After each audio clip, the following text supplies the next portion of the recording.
As they say, it is showtime.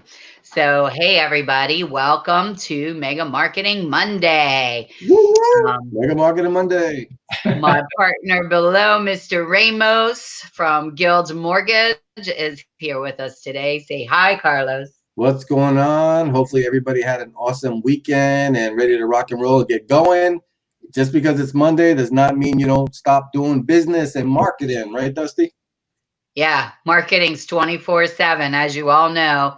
With the ability to market online now, you can go 24/7. You never have to sleep. So that's what the realtors like to say anyway. They don't really sleep as is. So this is Right? just another extension. But today we thought we would take it like just to looking at an older form of marketing. And, we're going to see what Jack Parry has to say about print marketing because print marketing, I have a print background. I'm an old newspaper girl. I know that the poor newspapers have like gone by the wayside. God love them. I know the St. Pete Times is still hanging in there with us, but it's not like it used to be. And so we're going to talk today a little bit with Jack about EDDM, which is every door direct mail. And then we're going to also compare that to list marketing. So Jack, say hi to the group out there watching. Good morning, everybody. Thanks for being here today. Hoping you have a good week so far. We're only a few hours into it, but it's going to be a good week and hopefully have a lot of information for you today. Perfect. Awesome. So I'm going to just read you a quick bio on Jack. Jack actually attended the Art Institute in Pittsburgh, which, Jack, are you from Pittsburgh? Erie, Pennsylvania, just a little further north. Okay. So I lived in Pittsburgh for many, many years of my life. I'm from Altoona, Pennsylvania. All right. He's worked at ad agencies, a printing company. He was with GTE, and that was the old company prior to Verizon. He has 25 years ago, he decided to start his own business, Parry Design Studio, as a graphic designer. He spent 4 years ago, he reinvented his business to become online print smart. He helps with printed materials. He can take print orders and shop for the best price. So we are going to get started with Jack. So Jack, let's talk a little bit about print marketing right now. So what are you seeing in your company?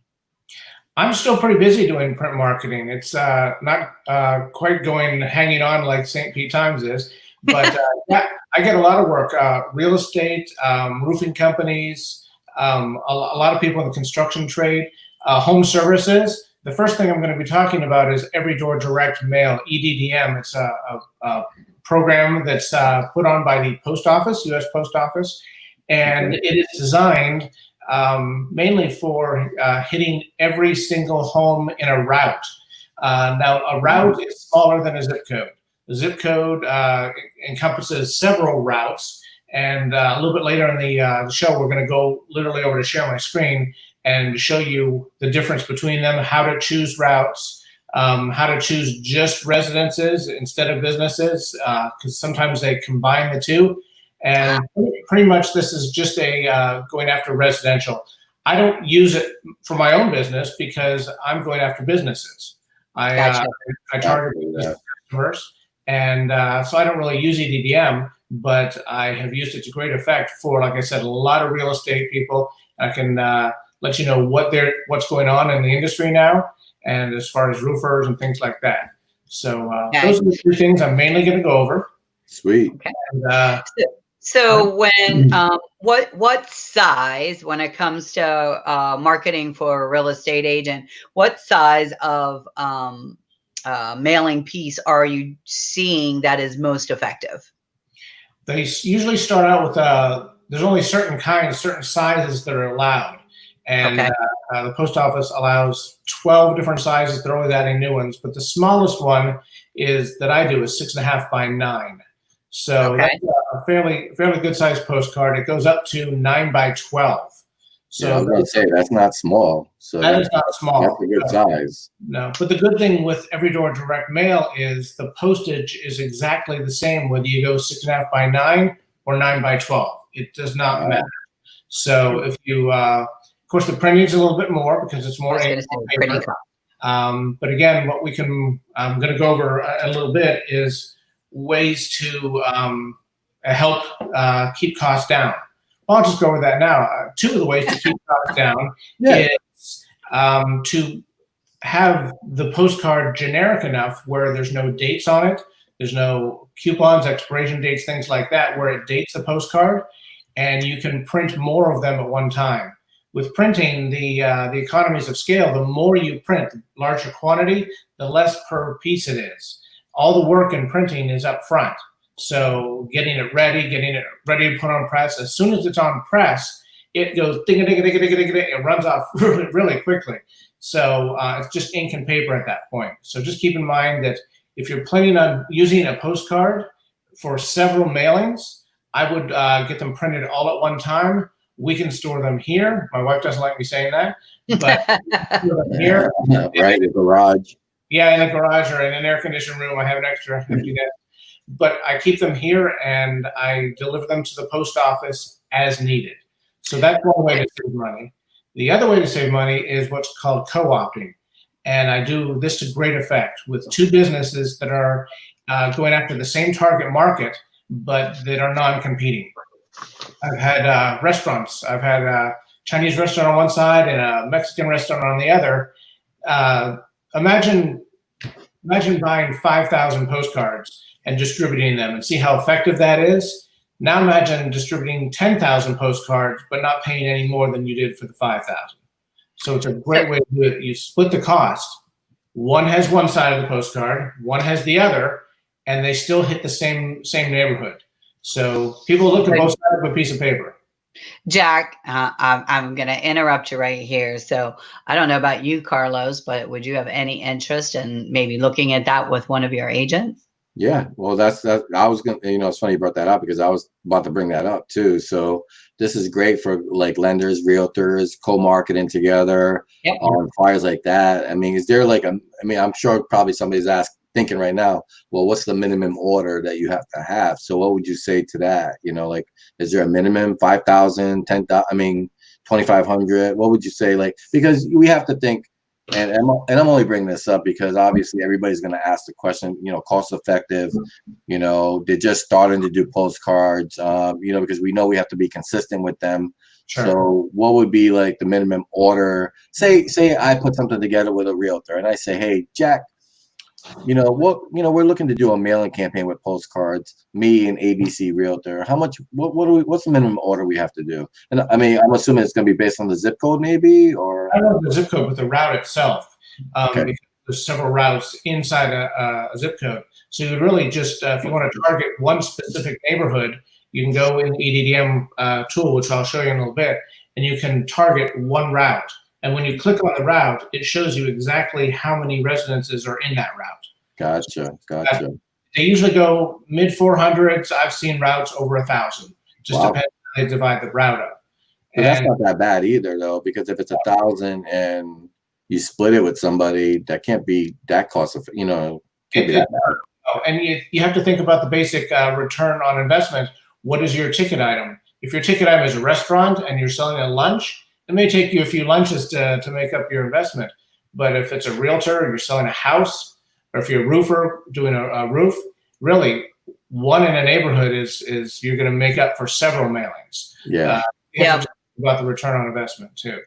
Well, and both of those are high ticket items. Yeah, so, and that's who we're really talking to today. So the other thing is frequency. So when you're actually doing any kind of print marketing, and I tell you this from my background, you can't just hit it once and be done. You have to send a consistent message, and you have to have something that grabs you before you walk to. When I go down to that mailbox, I'm going garbage, garbage, garbage. Oh, that's interesting. Yeah. And so your message has to be like spot on. Don't clutter it with a bunch of words, right? You want a strong message and pictures. I agree. Yeah. I think sometimes everybody puts too much on their marketing. It's too busy. Looks too busy. Yeah, you're not going to have time to read it. I have a list here of the things I tell people. You're going to need a headline. You're going to need a subhead, maybe. Bullets are great because they're short, to the point. Before and after pictures, if it's like for a pressure washer or a roof or whatever. And obviously your contact information and a call to action. You can't forget a call to action, because if it's just not asking them to do something, it's just a piece of paper. So you have to ask them to do it. A lot of the times we put QR codes on postcards, or we have a website that's specific to that mailing, so they can track it through Google Analytics how many people actually go to the site and look. Because you can't really tell just by the phone calls. You can't really tell just by the closed business sometimes. Yeah. Just impressions per postcard. If you have 150 people contacting your website and they don't really contact you, but they've seen your information, that's a plus. You can't just rely totally on how many dollars flow into the bank, because keeping your name out there, that's what marketing is. Keeping your name out there, top of mind. Absolutely. I totally agree with that part for sure. Yeah. So you said you're going to show us an example? I mean, some of the website you said? Or? Yeah, the website if you want. That's before we jump there though. EDDM is just one of the ways to get out there and market yourself. The second is a list graphic, and what that means is you purchase a list. I've got a company locally here. I'm a print broker, which means I deal with multiple printers, multiple vendors, and I get the best prices. So I got a mailing house. And what they do is you tell them what you want. Do something for a auto place. They want all the BMW owners in Fishhawk. So they got a list of all the BMW owners in Fishhawk, and he sent a mailing. Wow. You leave a space on the back where it's blank, and you don't put glossy coating on it because the ink jetting doesn't stick to the glossy coating, but you leave a blank spot, send it to the mailing house with the list in Excel format, and they just inkjet every single address, and they take it directly to the post office over by the airport, and it gets sent to those specific addresses. That's a little bit more expensive because you're having to purchase the list. Yeah, I'm sure. A BMW card to somebody that has a Toyota, you know. How far can you actually drill down on a list? Like how many many filters can you put on a list is what I'm to make it effective? The more specific you get, obviously the more expensive it is, because they have to draw it out. But I don't deal exactly with the list makers. They do that specifically. Yep. And believe it or not, it's every time you talk to your Amazon Dot, every time you look at a website, they're collecting all this information. So they sell it and you buy it. You say it's a whole new world. Yeah, exactly. And no, we're not auditioning here. No. All right. I can share my screen now, Dusty, if you like. I'll go. Okay, you want to share the screen? All right. So we're going to go take a look at EDDM, right? Yes. Okay. So this is through our post office. Right, yeah, your post office. It's not USPS.gov like you would think it'd be, a government program. It's USPS.com, and you go right over here in the top. Let me get my mouse over there. Over here to business. You can see that. Click on business, and it goes right down to the bottom left. It says try EDDM now. You can go ahead and click on this. You're not committing to anything. You click on it, and you'll come up with a map of the United States, which is pretty ambitious. So let's go narrow it down a little bit. I'm going to go ahead. What zip code would you like, Dusty? Just do local 33511. Okay, and we search. And what this will do is this shows me the 33511 area code. And as you can see, I'm rolling over different sections of the map. Every time this lights up, that's a different route. Okay. You can get very specific, and here in the lower left, you can zoom in and move around, so you can tell the actual streets. And you say, I want this route right here, because it's within a certain proximity of my business, because it's a neighborhood that's upcoming. It's a neighborhood that's 18 years old. I'm trying to sell roofing, so I click on it. Remember I told you here, there's that part, you can put business and residential or residential only. I'm going to click on residential only. So that takes out the businesses that happen to be in that area. Okay? On the right, it shows you there's one route one post office drop off, which I can explain later, 593 individual addresses on this route. And this is your approximate postage cost. So what I do is I have the customer pay the post office directly.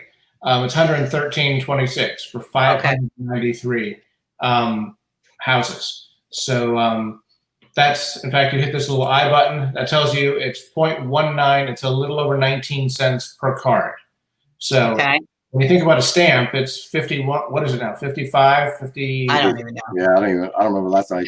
I don't know the last time I've mailed anything either with a stamp on it. I have those forever stamps. I think they're just supposed to be. I think they're just meant to be forever in your wallet. Right. Yeah. So what you can do at this point is you can shift click, and that selects 2 routes. You see it has 2 routes up here. Now you have over 1,000 addresses, and then that's your approximate cost. Again, like I said, I have the customer pay directly to the post office. I don't mark that up at all. And you can pay when you order the lists, or you can pay when you drop the postcards off of the post office. That's your choice. So now that you've got 1,200, go ahead. So is that the first step if they wanted to do an EDDM through you? Is that the first step they would need to go and see how many they need for that particular neighborhood? Right. They need to, if they want to do 5 neighborhoods, 1 neighborhood, it's all up to them. Okay. And running total of how much their postage is going to be. That's not printing or design or anything. That's just all. So yeah, they choose the routes, and this tells how many they're going to need. Okay. And does it also, so let's say you went through with the purchase, that then gives them a list that they then give to you? They don't give me a list. What happens is they, the post office, after they get on and have their own account set up, and they tell the post office, yes, I want this. I'll pay for it when it's delivered, or I'll pay for it now. The post office sends them the paperwork. And the paperwork they can do themselves, or they can have me do it, or I can walk them through it. It's basically facing sheets. What they do is they send 8.5 by 11 sheets, and these have to be bundled in stacks of 100. So literally a rubber band around 100. And if you have, here, let's just go down to 1 route to make it a little easier. Well, I just did 3 routes. Okay.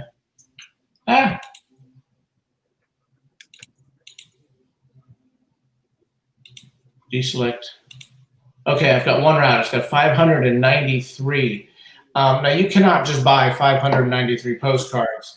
You have to buy 750 or 1,000. It goes up. But you'll have extras to hand out at events, or you can use them for the next mailing if it's not time sensitive.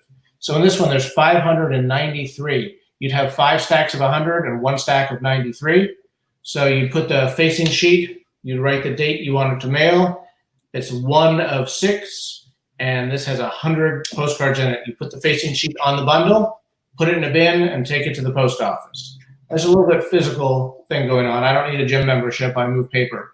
So, but that's pretty much how you do it. You just get the paperwork directly from the post office, and you can send it to me, or you can download it yourself, and I can walk you through and explain how to do it. So these are basically barcoded pieces then. It doesn't say Dusty Amatangelo on it. It says Dear Resident. I'm going to, let me see if I can get to my other screen here real quick and actually show you what the pages look like. Okay. I'm on my own, you can't see, which is fine. Carlos, do you have any questions right now, or any comment? It's funny you say that, because I was going to bring that up too. So is it really saying the resident, or is it saying current resident? You know what I mean? Good point. Honestly, does that even matter sometimes, though? I'm just curious. It doesn't say any of that. It doesn't say any of that. In fact, I'll pull up a sample and put it on my screen over there from one of our recent clients. I mean, so this is something that, like, if somebody gets into this, to keep the cost down, you better be very, like, know exactly where you want to market, not just throw the cards out there anywhere, and just because you feel like having them out there. Here's a card. These 2 boxes on the right hand side are all you need to This is so effective because it's not an inkjet. It's not a current customer. This is just every door direct mail. Here's the front of the card. Yeah, it looks pretty good. Here's the front of the card. So it's showing all the houses she sold, what's under contract, contact information. This has quite a bit of information. Some aren't this busy, some are. But on the back, it's very helpful because it shows updated information on houses in the area, what they're selling for, that kind of thing. Now, a third way to save money, which I didn't get into, but this is a great example. You don't necessarily need to split the postcard front and back. You can sell advertisements. Like this one, this realtor sold to a Riverview Mortgage. So this was an ad that they placed, and it helps defray the cost a little bit. So you don't need to split the entire half of postcard. We had somebody that did a, I could go to my other screen here, that did an event where she had 2 speakers, and each of the speakers had their business card ads on the back of the postcard. So it's up to you how you want to do it, and I can help you do that.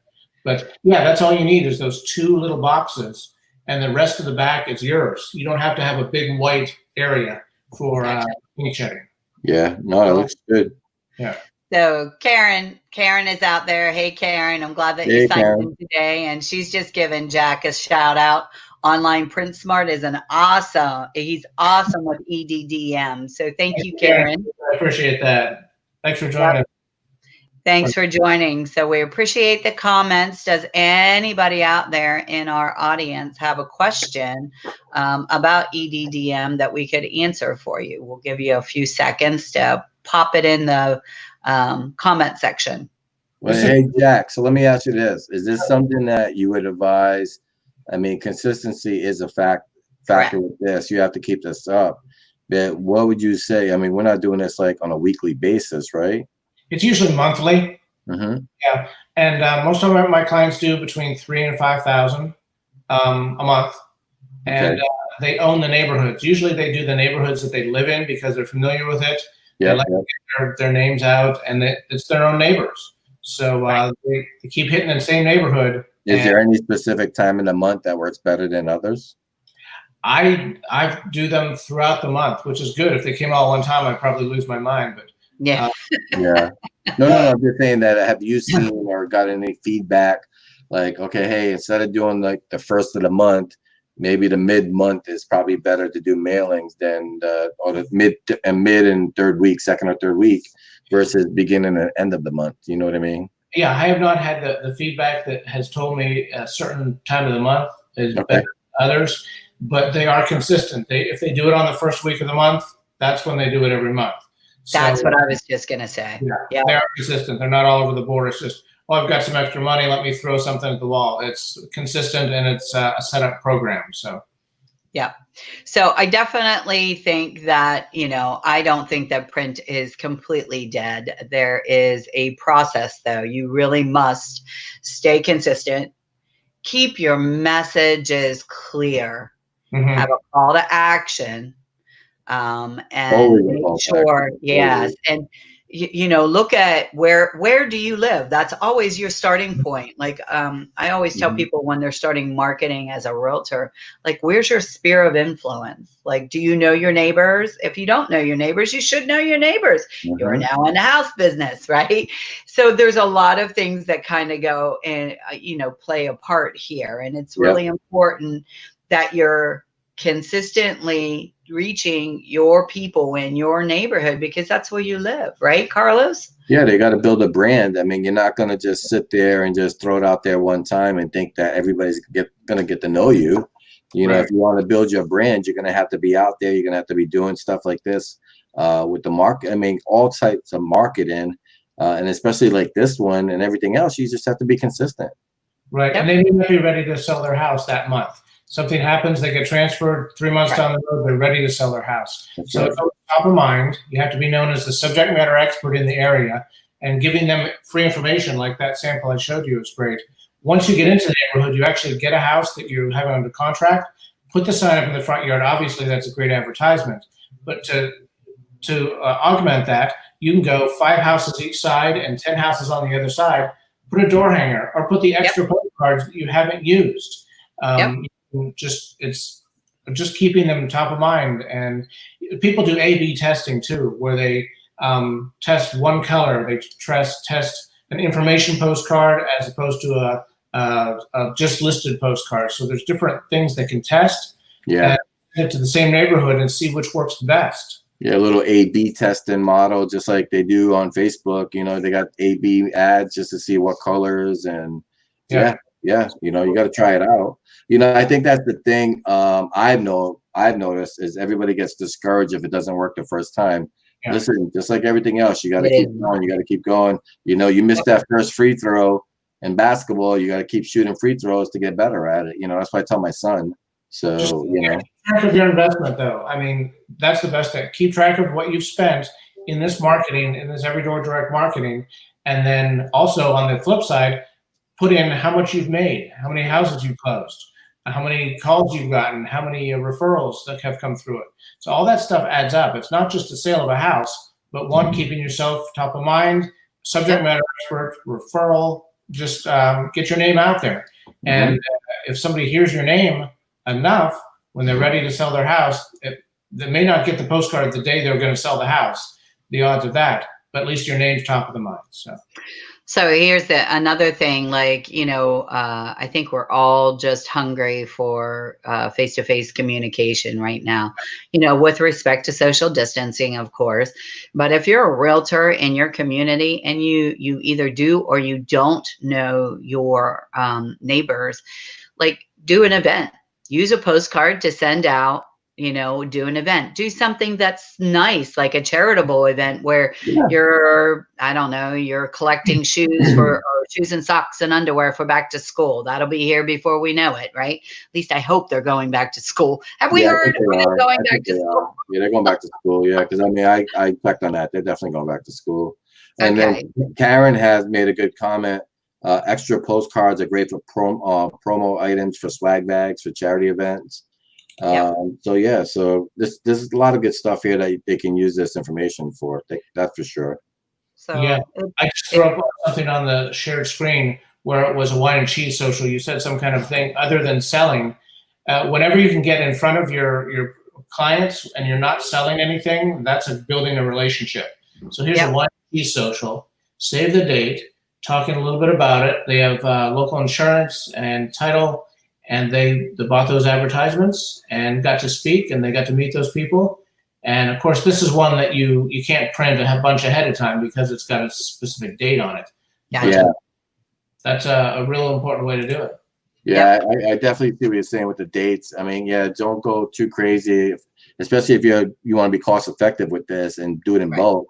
You got to keep it simple, you know, keep it simple. So, yeah. The last one.